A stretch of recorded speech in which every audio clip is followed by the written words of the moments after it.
شروع اللہ کا نام لے کر جو بڑا مہربان نہایت رحم والا ہے، اور بربادی کے سوا انہیں اور کچھ نہ دے سکے۔ اور تمہارا پروردگار جب نافرمان بستیوں کو پکڑا کرتا ہے تو اس کی پکڑ اسی طرح کی ہوتی ہے، بے شک اس کی پکڑ دکھ دینے والی سخت ہے۔ ان قصوں میں اس شخص کے لیے جو عذاب آخرت سے ڈرے عبرت ہے۔ یہ وہ دن ہوگا جس میں سب اکٹھے کیے جائیں گے، اور یہی وہ دن ہوگا جس میں سب اللہ کے روبرو حاضر کیے جائیں گے، اور ہم اس کے لانے میں ایک وقت معین تک تاخیر کر رہے ہیں۔ جس روز وہ آ جائے گا تو کوئی شخص اللہ کے حکم کے بغیر بول بھی نہیں سکے گا۔ پھر ان میں سے کچھ بدبخت ہوں گے اور کچھ نیک بخت۔ تو جو بدبخت ہوں گے وہ دوزخ میں ڈال دیے جائیں گے، اس میں ان کو چلانا اور دھاڑنا ہوگا۔ جب تک آسمان و زمین ہیں وہ اسی میں رہیں گے مگر جتنا تمہارا پروردگار چاہے۔ بے شک تمہارا پروردگار جو چاہتا ہے کر دیتا ہے۔ اور جو نیک بخت ہوں گے وہ بہشت میں داخل کیے جائیں گے، اور جب تک آسمان اور زمین ہیں ہمیشہ اسی میں رہیں گے مگر جتنا تمہارا پروردگار چاہے۔ یہ اللہ کی بخشش ہے جو کبھی منقطع نہیں ہوگی۔ تو یہ لوگ جو غیر اللہ کی پرستش کرتے ہیں اس سے تم شک میں نہ پڑنا۔ یہ اسی طرح پرستش کرتے ہیں جس طرح پہلے سے ان کے باپ دادا پرستش کرتے آئے ہیں، اور ہم ان کو ان کا حصہ پورا پورا بغیر کچھ کم کیے دینے والے ہیں۔ اور ہم نے موسیٰ کو کتاب دی تو اس میں اختلاف کیا گیا، اور اگر تمہارے پروردگار کی طرف سے ایک بات پہلے نہ ہو چکی ہوتی تو ان میں فیصلہ کر دیا جاتا، اور وہ تو اس کی طرف سے بڑے بھاری شک میں پڑے ہوئے ہیں۔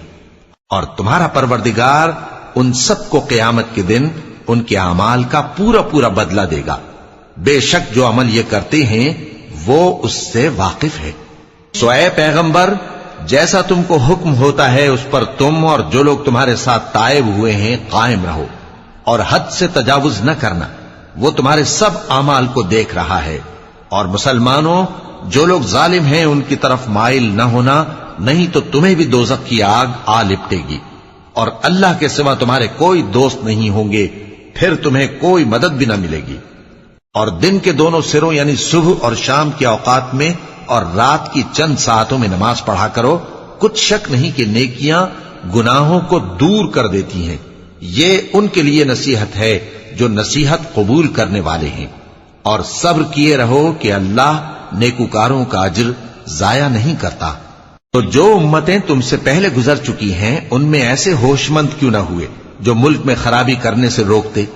ہاں، ایسے تھوڑے سے تھے جن کو ہم نے ان میں سے نجات بخشی، اور جو ظالم تھے وہ انہی باتوں کے پیچھے لگے رہے جن میں عیش و آرام تھا، اور وہ گناہوں میں ڈوبے ہوئے تھے۔ اور تمہارا پروردگار ایسا نہیں ہے کہ بستیوں کو جبکہ وہاں کے باشندے نیکوکار ہوں از راہ ظلم تباہ کر دے۔ اور اگر تمہارا پروردگار چاہتا تو تمام لوگوں کو ایک ہی جماعت کر دیتا، اور وہ برابر اختلاف کرتے رہیں گے، مگر جن پر تمہارا پروردگار رحم فرمائے، اور اسی لیے اس نے ان کو پیدا کیا ہے۔ اور تمہارے پروردگار کا قول پورا ہو گیا کہ میں دوزخ کو جنوں اور انسانوں سب سے بھر دوں گا۔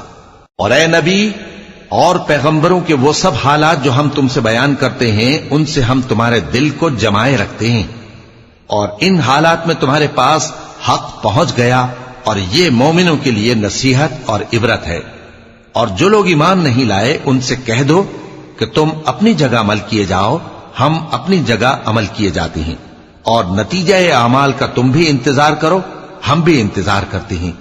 اور آسمانوں اور زمین کی چھپی چیزوں کا علم اللہ ہی کو ہے، اور تمام معاملات اسی کی طرف رجوع کیے جائیں گے، تو اسی کی عبادت کرو اور اسی پر بھروسہ رکھو۔